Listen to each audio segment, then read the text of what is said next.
কপিগুলোর কি অবস্থা দেখুন। এই একটা, এই যে এটা ধরেই নি, এই যে এই যে এই একটা, এইখানটায় যত কালকে কপি ছিল, কালকে ধান, এই যে কপির উপরে নিয়ে নিয়েছে। এই যে কপির গাছ আছে কিন্তু কপি নেই, এই যে গাছ আছে কিন্তু কপি নেই, এই যে গাছ আছে কপি অর্ধেক খেয়ে নিয়েছে।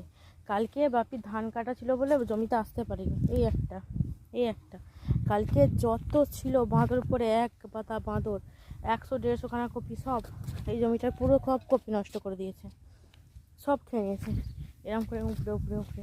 এইখানটাতে যতগুলো ছিল এই এলাকাটার সব কপিগুলো সব বাঁদরে এইভাবে নষ্ট করে করে খেয়ে নিয়েছে। এই যেখান থেকে খুলে খেয়ে নিয়েছে, দেখলে ভালো করে বুঝতে পারবে। দেখো কপি নেই, কপির গাছ আছে কিন্তু কপি নেই। এই যে এটা কেটেছে বাপি, এখান থেকে সিয়ার থেকে একদম কেটেছে।